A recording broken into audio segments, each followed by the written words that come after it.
Hey, so this morning, which is Tuesday the 10th of January, I have a bit on my mind, so I'm going to try to uh, get through what I'm trying to remember.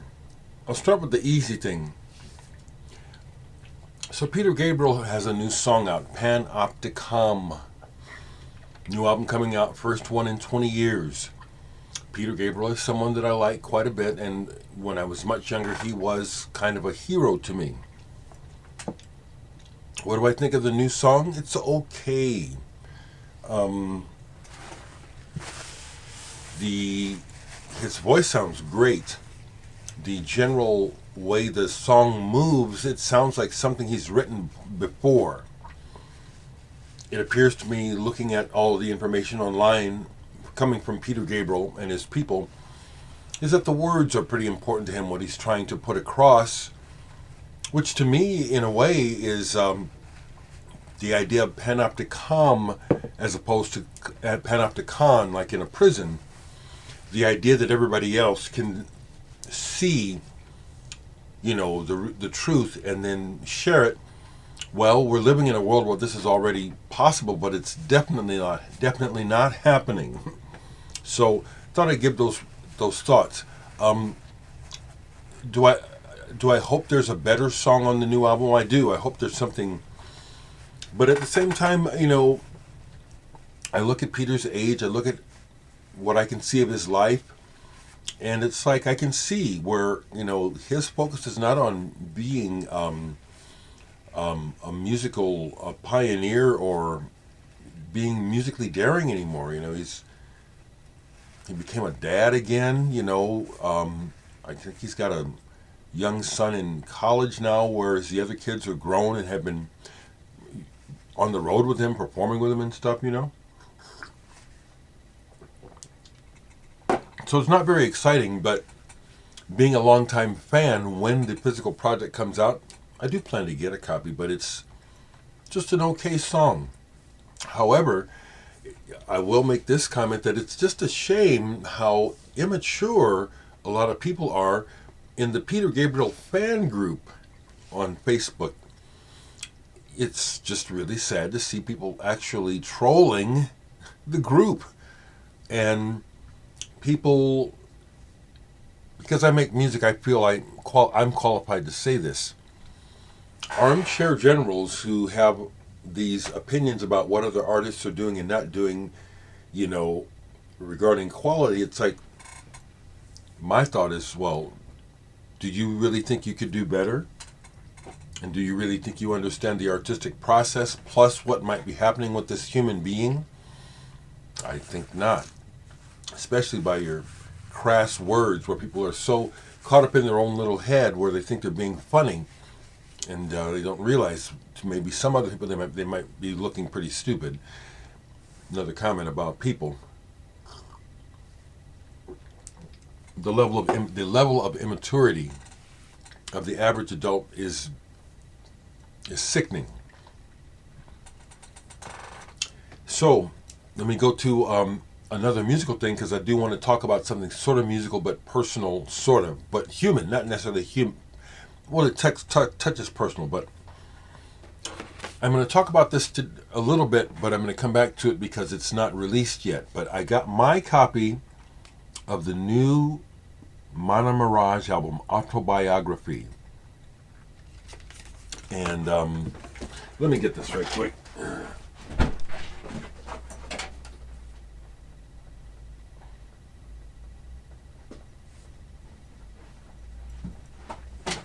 So I'm a progressive music lover. That's a lot of light coming in, isn't it?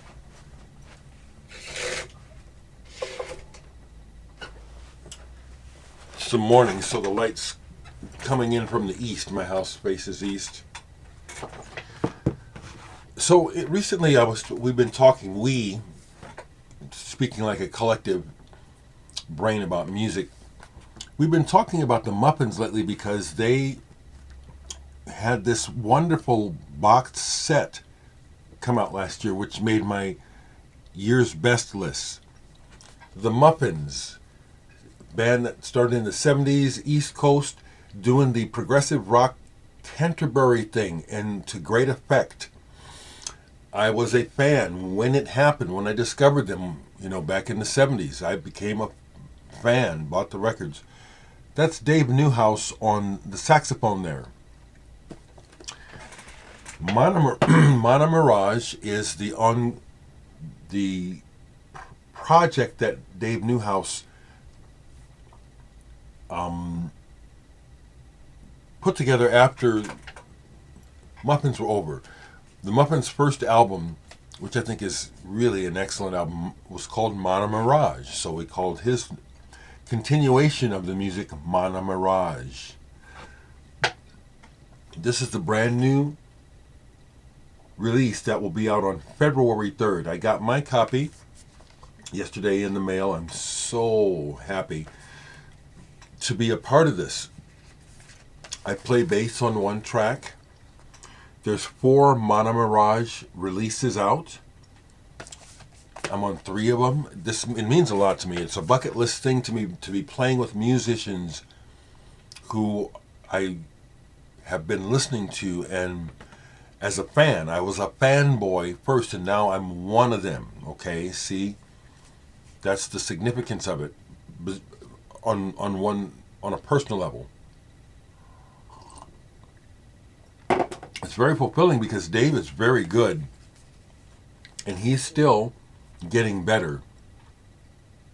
Of the 4 Manna Mirage albums, he's pushed it forward amazingly. It starts off really strong, and it offers up a wonderful variety. Phantosmia is the first track on this. It's real strong. I play on the second to the last song on the album, Love Song for a Country. And I'll be honest, the song might strike you as fairly simple, but it was hard to get the bass part right. I was given a free rein where he wanted to hear me express myself on the song, and that was a wonderful opportunity. I can say, though, in listening to the CD, whereas I may not necessarily have been the right person to write more complex bass parts, I can play all the bass on all the songs on here. Like if for some reason this were to be performed live and I was asked to play the bass, I could play it all. I can learn that all. Okay, writing some of that bass would be a challenge to me. Dave, this is wonderful, and the last thing I want to say, and this one, like I say, I'm going to come back to it to refresh people about buying it when it goes on sale in February. This has that magical melodic music, that instant cloud effect. It's the flutes and keyboards at the beginning of that track are dynamite, ideal. It's the kind of thing I'm looking for. It's like, there it is. There it is. There it is. It's like, that's the thing that endears me to this group of musicians, Dave. The other thing I'll say about Dave, I haven't met him yet, and I do intend to try to get him to talk online here, do an interview. But from our long-distance friendship, I am quite certain that David is a very, very nice, kind, gentle person. That's his nature, that he's a kind of a kind, gentle person. It comes through in the music. Some of it is really beautiful. So that's my good news. That's my good news of the day. I want to share something that's going on here in Omaha, in the music community, though, as well, that I need to talk about it, okay? But again, Dave, thank you so much for having me as a part of your musical collective. It means so much to me. It really does. It does. It's the sort of thing that this is an example of what I dreamed about doing as a little kid, fantasizing about the Beatles and that whole Beatlemania world, and the excitement of being involved in music and connecting to people. playing with Dave Newhouse is part of that dream come true. Thank you, Dave. So, if you're from Omaha and you're in the music community, you know this. We lost someone yesterday. Tragically. I don't have the new album yet. They just put out a new double CD, Glow in the Dark. I have the cassette, double cassette. Vital Organs on one side, Glow in the Dark on the other. Lawrence Deal, the lead singer of this band, and a musical mate of mine, committed suicide yesterday morning. He's a young man. I think he was on his way to being 50 years old, maybe. It's tragic. It is very tragic. He has a young daughter. Now, I don't want to say too much, but I wanted to share this, that Lawrence was someone who I've known, and his partner in Glow in the Dark is my good friend and also musical partner, Aaron Gum. Aaron Gum, the Wizard. We call him the Wizard. Now, I've been around Lawrence for a long time, and because of my nature of observing and feeling people, he's someone who I've worked with, but I could tell that troubled man, and he didn't draw me. His energy didn't draw me into him. It was like I could tell that, there's problems. He had a messy breakup of a marriage over the last couple of years, and he was being public about it, and the way he was being public about it didn't set well with me. It was kind of like, there's something more to this story. Then I understand recently he had broke up another relationship since the marriage, badly. But suicide is tough on everyone, and it's not a solution, and it's shocking. And suicide hotlines are only valuable to a point. When a person is reaching out, that who's at the end of their rope thinking about killing themselves, there's potential to be supportive and helpful. But when the person stops reaching out, there's nothing anyone can do, okay? I've said it many times, we live in the mind. We think that we're living in the same world, that everyone sees the same thing, thinks the same thing. That's not true at all. Your reality is, you're the only person that sees your reality the way you see it. Just like I'm the only person that sees the world the way I see it. We have parallels, and you see what I'm saying? So there was nothing that anyone in Omaha could do about Lawrence with this inner battle that no one can know but him. It's very tragic to leave behind a young daughter. She lost her dad. To be that depressed and to have your issue cloud you that bad that you can't remember your own children, how they need you. See, that's how deep depression, and that's how I'm trying to explain for people who don't understand about the mind. People will say, well, he could have reached out or called a suicide hotline. You don't understand. You don't understand. It's not simple. Interestingly enough, I found out through my bandmates in RAF, because Lawrence was also in the punk band Graveyard Smash, who are kind of like friendly rivals with RAF here in Omaha. In the local awards deal that we have here for music and art, once punk started being recognized, it's been 3 years now, or 4 years it's been on the ballot. But Graveyard Smash, as well as RAF, we always get nominated 2 of the 3 times so far. RAF has won, or actually 2 of the 4 times. Graveyard Smash hasn't won yet, and it would be a kind of thing that we would, tease each other about. Lawrence was a good singer. He was. I actually performed a memorable show as part of Glow in the Dark.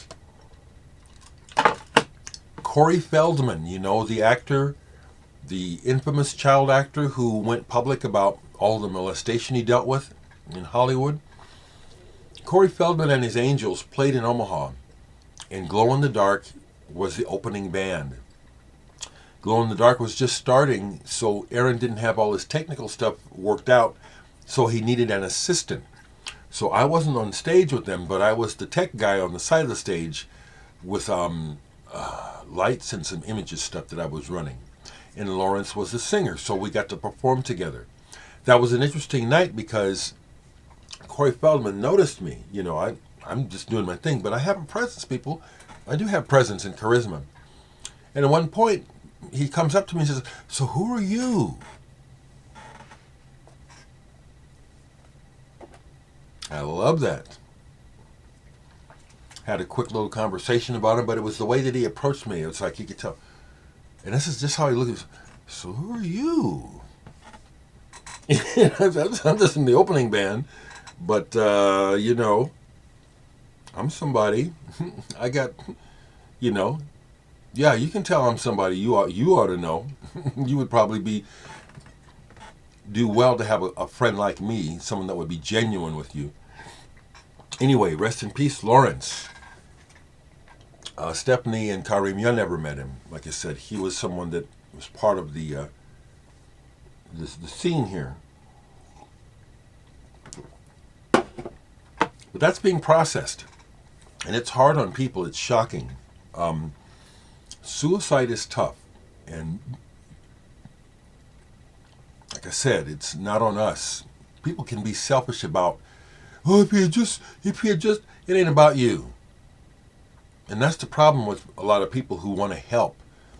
They you know, they say they want to help, but they actually many times end up making things worse because what they're doing is actually about them.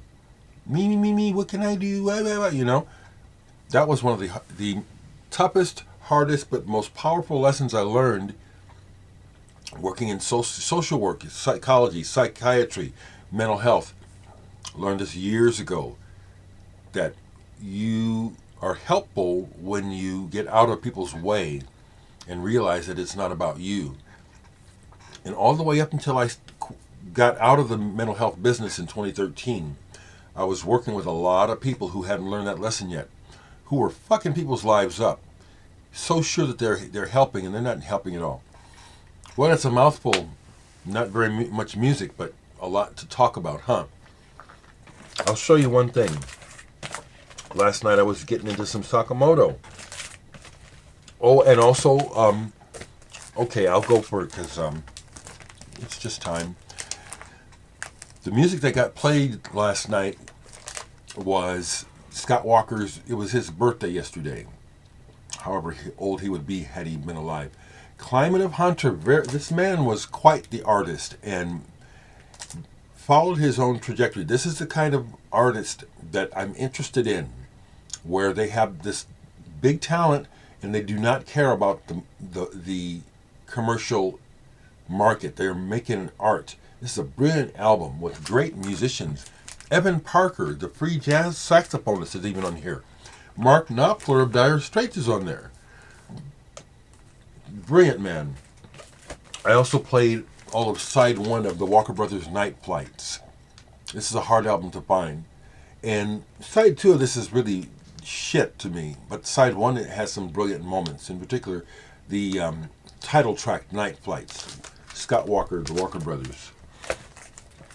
The other thing I played that was really powerful, well, shit, I played a few things yesterday actually, was this, Rashied Ali and Frank Lowe, Duo Exchange. This is a reissue, it's not an original, but even this has become pricey already. An original of this is $500 easy. That's not the point, but I like to share that. You know, it's that record collector's talk. This is very powerful. This is spiritual, free jazz, fire music. This is the cover with the, you know, that kind of makes me think of fire, or, you know, the intensity, the exchange between them, as well as them just doing their things. It's kind of mind-blowing. And this is back in the 70s. This is like killer, killer, killer. This is the sort of thing, jazz-wise, that I find very stimulating. Very stimulating. I'm going to stop there. I don't mind if people have things to share regarding experience or thoughts regarding suicide, because it's a tough one. And because the world that we live in is so out of balance and so hard on the average person, it is true that suicide is an issue, and rates are probably up in many places in the world because life is hard and it's not getting easier. So, once again, rest in peace, Lawrence, and I hope you all are doing okay, okay? Talk to you.